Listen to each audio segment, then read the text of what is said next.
Welcome to కలమ్స్ and my self Manikanta. చాలామంది aspirants PYQs యొక్క importance ఏంటి అనేసి అడుగుతున్నారు.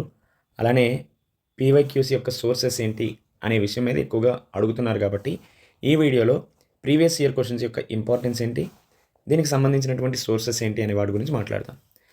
ప్రీవియస్ ఇయర్ క్వశ్చన్స్ అంటే తెలుగులో చెప్పాలంటే గత సంవత్సరాల్లో అడిగినటువంటి ప్రశ్నలు. దీనివల్ల మనకేం తెలుస్తుందంటే ఏపీపీఎస్సీ కావచ్చు, లేదంటే ఆ బోర్డుకి సంబంధించి ఎగ్జామ్ ప్యాటర్న్కి ఇది ఒక మిర్రర్గా మనకు ఉపయోగపడుతుంది. అలానే ఎగ్జామినర్ యొక్క మైండ్ సెట్ని అర్థం చేసుకోవడానికి కూడా ఇది ఒక టూల్గా ఉపయోగపడుతుంది. ఎప్పుడైనా మనం ప్రిపేర్ అయ్యేటప్పుడు ఎగ్జామ్ ఓరియంటేషన్లో చదవాలి, ఎగ్జామినర్ని దృష్టిలో పెట్టుకొని చదవాలి. అలా కాకుండా మనం సబ్జెక్ట్ ఓరియంటేషన్లోను లేదంటే కోచింగ్ సెంటర్లో పెట్టేటటువంటి టెస్ట్ సిరీస్ ఓరియంటేషన్లో మన యొక్క ప్రిపరేషన్ ముందుకు తీసుకెళ్తాం. దీనివల్లే చాలా వరకు మనం ఇబ్బందులు పడతాం. సో దట్ ఎగ్జామ్ ఓరియంటేషన్లో చదవాలన్నా, ఎగ్జామినర్ని అర్థం చేసుకోవాలి అంటే పీవైక్యూస్ అనేవి చాలా ఇంపార్టెంట్ రోల్ ప్లే చేస్తాయి. దెన్ ఇది ఎందుకు ఇంపార్టెంట్ అనే దాని గురించి మాట్లాడదాం. సో ఎందుకు ఇంపార్టెంట్ అంటే రిపీటెడ్ క్వశ్చన్స్ ప్యాటర్న్స్ ఏవైతే ఉన్నాయో అవి మనకి క్లియర్ కట్గా అర్థమవుతాయి. ఎందుకంటే మనకి ఎగ్జామ్లో చాలా టాపిక్స్ రిపీట్ అవుతూనే ఉంటాయి. స్పెషల్లీ పాలిటీ అవ్వచ్చు, పాలిటీలో ఆర్టికల్స్ కావచ్చు, అమెండ్మెంట్స్ కావచ్చు, అండ్ ఆల్సో కొన్ని ఇంపార్టెంట్ టాపిక్స్. సో ఇవన్నీ మనకు హై ప్రయారిటీ అని ఎలా తెలుస్తాయంటే పీవైక్యూస్ని చూడటం వల్లే. సేమ్ లైక్ ఎకానమీలో బడ్జెట్ కావచ్చు, స్కీమ్స్ కావచ్చు, then also history, freedom movement, ఇటువంటివన్నీ మనకి పీవైక్యూస్ ద్వారానే తెలుస్తాయి. ఏ దానికి ఎక్కువగా ప్రయారిటీ ఇవ్వాలి, దేన్ని అన్ఇంపార్టెంట్గా చూడాలి అనేది. సో ఇంకోటి గుర్తుపెట్టుకోండి, ఏ బోర్డు అయినా కొత్తగా ప్రశ్నలు ఎప్పుడూ చేయదు. ఓల్డ్ ప్యాటర్న్ ఏదైతే ఉంటుందో దాన్ని ట్విస్ట్ చేస్తూ ఉంటుంది. చాలామంది యూపీఎస్సీ ర్యాంకర్స్ కూడా ఇదే విషయాన్ని చెప్తారు. But board specially for state పిఎస్సీస్కి ప్రిపేర్ అయ్యేటటువంటి చాలామంది అభ్యర్థుల్లో ఈ అంశాన్ని పక్కన పెట్టడం జరుగుతుంది. కాబట్టి ఎప్పుడు కూడా బోర్డు కొత్తగా ప్రశ్నలు చేయదు. ఓల్డ్ ప్యాటర్న్ ఏదైతే ఉంటుందో దాన్ని ట్విస్ట్ చేస్తూ ఇస్తుంటుంది. సో ఫస్ట్ ఏం చెప్పుకున్నాం, రిపీటెడ్ టాపిక్స్ ఏమి ఉంటాయి అనేది తెలుస్తాయి. దీంతోపాటు సిలబస్ ఫిల్టరింగ్ అనేది మనకి పీవైక్యూస్ ద్వారానే అర్థమవుతాయి. సో పెద్ద సిలబస్ని పీవైక్యూస్ అనేది షార్ట్ లిస్ట్ చేస్తాయి. దీంతోపాటు ఏది ఇంపార్టెంటు, ఏది అన్ఇంపార్టెంటు అనేది కూడా మనకి క్లియర్గా అర్థమవుతుంది. సో ఏది చదవాలి, ఏది స్కిప్ చేయాలి, ఇవన్నీ ఎవరు చెప్తారంటే పీవైక్యూస్ మాత్రమే చెప్తాయి. సో వన్ ఈజ్ రిపీటెడ్ థీమ్స్ని మనం అడ్రస్ చేయొచ్చు, ఐడెంటిఫై చేయొచ్చు, సిలబస్ని ఫిల్టర్ చేయొచ్చు. దీంతోపాటు క్వశ్చన్ ఫ్రేమింగ్ ఏదైతే ఉంటుందో దాన్ని క్లియర్గా అర్థం కూడా చేసుకోవచ్చు. సో క్వశ్చన్ ఫ్రేమింగ్ అంటే ఏంటి, ప్రశ్నలు ఎలా అడుగుతున్నారు అనేది, అలానే ట్రాప్ ఆప్షన్స్ అనేవి ఎలా ఉంటాయి అనేది మనకి పీవైక్యూస్ ద్వారానే తెలుస్తాయి. సో కాన్సెప్ట్ అనేది తెలుసుకోవడం ఒకటి, క్వశ్చన్ని హ్యాండిల్ చేయడం మరొకటి.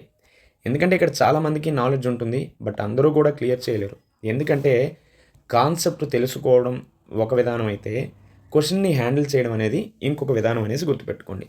సో దట్ క్వశ్చన్ ఫ్రేమింగ్ అనేది మనకి ఎక్కడ ద్వారా తెలుస్తుందంటే పీవైక్యూస్ ద్వారానే తెలుస్తుంది. దెన్ ఫోర్త్ వన్ ఏంటి, టైం మేనేజ్మెంట్ని కూడా చాలా వరకు ఇంప్రూవ్ చేసుకోవడానికి అవకాశాలు ఉంటాయి.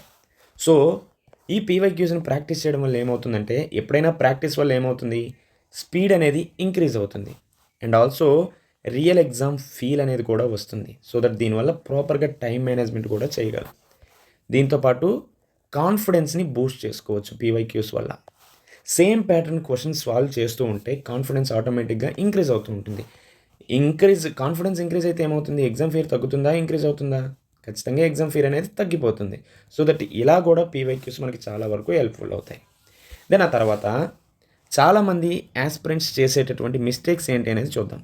సో ఇంతవరకు పీవైక్యూస్ ఇంపార్టెన్స్ గురించి చెప్పాం. 5 పాయింట్స్. వన్ ఈజ్ ఏంటి, కాన్ఫిడెన్స్ బూస్ట్ అవుతుందని, క్వశ్చన్ని ఎలా ఫ్రేమ్ చేస్తున్నారు అనేది అర్థం చేసుకోవచ్చు, టైం మేనేజ్మెంట్ని ఇంప్రూవ్ చేయొచ్చు, సిలబస్ని ఫిల్టర్ చేయొచ్చు. దీంతోపాటు రిపీటెడ్ క్వశ్చన్ ప్యాటర్న్స్ అంటే చాలా టాపిక్స్ అనేవి రిపీట్ అవుతాయి కదా, దాన్ని కూడా మనం ఐడెంటిఫై చేయొచ్చు పీవైక్యూస్ని చూస్తే. దెన్ ఇప్పుడు యాస్పిరెంట్స్ చేసేటటువంటి వన్ ఆఫ్ ద బ్లండర్స్ ఏంటి అనే వాటి గురించి మాట్లాడదాం. ఫస్ట్ ఏంటంటే పీవైక్యూస్ని కంప్లీట్గా ఇగ్నోర్ చేయడం. దీంతోపాటు ఓన్లీ చదవడం వరకు మాత్రమే చేస్తారు, ప్రాక్టీస్ అనేది లేకుండా. సో దట్ ప్రాక్టీస్ ఎప్పుడైనా చేయాలి. అందుకనే practice makes man perfect, women also perfect, right? And also చాలా వరకు ప్రీవియస్ ఇయర్ క్వశ్చన్స్ లాస్ట్లో సాల్వ్ చేయడం జరుగుతుంది. ఈ మిస్టేక్స్ చేయడం వల్ల పీవైక్యూస్ అనేది ఎప్పుడైనా లాస్ట్ స్టెప్ కాదు, ఇది ఫస్ట్ స్టెప్ అనేది గుర్తుపెట్టుకోండి.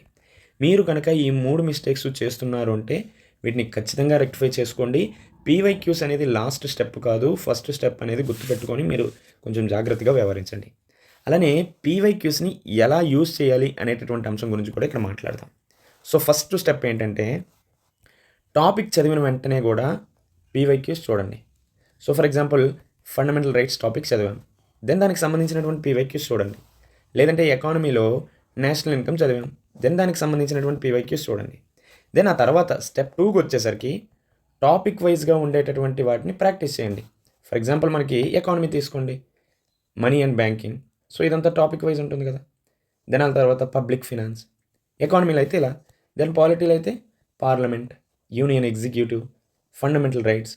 సో ఇలా టాపిక్ వైజ్ చేయాలి. దెన్ ఈ స్టెప్ అయిపోయినాక థర్డ్ స్టెప్ ఏంటంటే, రిపీటెడ్ క్వశ్చన్స్ ఏవైతే ఉన్నాయో వాటిని లిస్ట్ చేసుకోండి. ఓకేనా. Then fourth one, week areas ఏవైతే ఉన్నాయో మీరు పీవైక్యూస్ని సాల్వ్ చేసేటప్పుడు మీకు వీక్ ఏరియాస్ ఏవైతే అనిపిస్తాయో వాటిని ఏం చేస్తారు, రివైజ్ చేస్తూ ఉండాలి. Last but not least fifth one ఏంటంటే, టెస్ట్ సిరీస్లు అనేవి ఫుల్ లెంత్ టెస్ట్ సిరీస్ ఏవైతే ఉంటాయో వాటిని కూడా అటెంప్ట్ చేయడానికి ట్రై చేయాలి.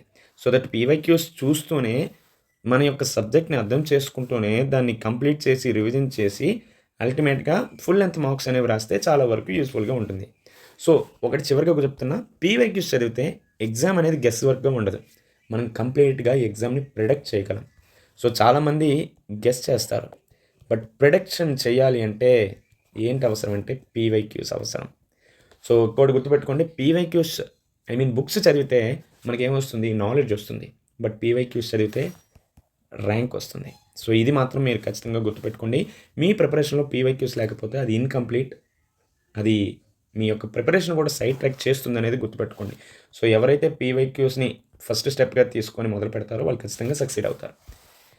దెన్ పీవైక్యూస్కి సంబంధించినటువంటి సోర్సెస్ ఏంటి అంటే, వన్ థింగ్ ఏంటంటే మనకి ఈ పీవైక్యూస్కి సంబంధించినటువంటి సోర్సెస్ ఆ స్టేట్ పిఎస్సిస్కి సంబంధించినటువంటి వెబ్సైట్లో చాలా వరకు దొరుకుతాయి. సో దట్ మీరు ఖచ్చితంగా ఆ వెబ్సైట్కి వెళ్ళి సెర్చ్ చేయండి. లేదంటే మీరు గూగుల్లో సెర్చ్ చేసినా చాలా వరకు వస్తాయి. ఈవెన్ ఇప్పుడు మనకి చాట్ జీపీటీ కావచ్చు, పెర్ప్లెక్సిటీ, జెమినీ ఇటువంటివన్నీ వచ్చాయి కాబట్టి వీటిలో అడిగినా కూడా మనకి చాలా వరకు ఇస్తాయి. అలా కాకుండా బుక్ అన్నారు అంటే ఇది స్పెషల్లీ ఇంగ్లీష్లోనే ఎక్కువగా లభ్యమవుతున్నాయి. One is UPSC previous year క్వశ్చన్స్ని దృష్టిలో పెట్టుకొని కూడా మీరు ప్రిపరేషన్ ముందుకు తీసుకెళ్ళండి. ముఖ్యంగా దిశ పబ్లికేషన్స్ అనేది మనకి యూపీఎస్సీ పీవైక్యూస్ అన్నీ కూడా ఒక చోట ఉంటాయి. సో ఇది చాలా వరకు మీకు హెల్ప్ఫుల్ అవుతుంది. దీంతోపాటు ఘటనా చక్ర అనేటటువంటి బుక్స్ కూడా చాలా వరకు మనకి మార్కెట్లో లభ్యమవుతాయి. ఇవన్నీ కూడా ఇంగ్లీష్లో మాత్రమే లభ్యమవుతున్నాయి. సో దట్ దాన్ని దృష్టిలో పెట్టుకొని చదువుకోండి.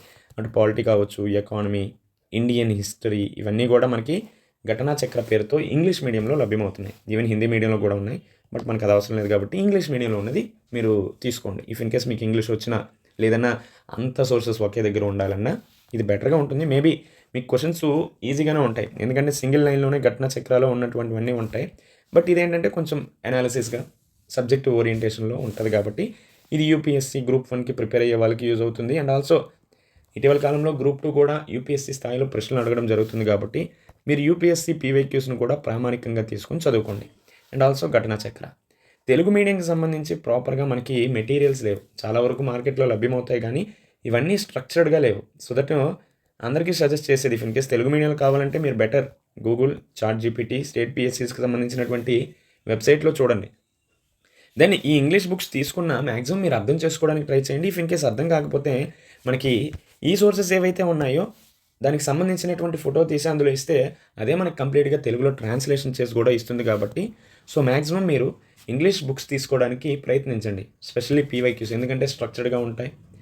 ఈవెన్ దిశ పబ్లికేషన్స్ అయితే టాపిక్ వైజ్ కూడా సీగ్రిగేట్ చేసి ఇచ్చారు కాబట్టి అవి మనకి చాలా వరకు యూస్ఫుల్గా ఉంటుంది. సో ఇది పీవైక్యూస్ యొక్క ఇంపార్టెన్స్, పీవైక్యూస్కి సంబంధించినటువంటి sources.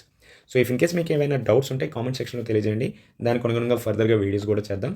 Until then stay tune, take care, bye.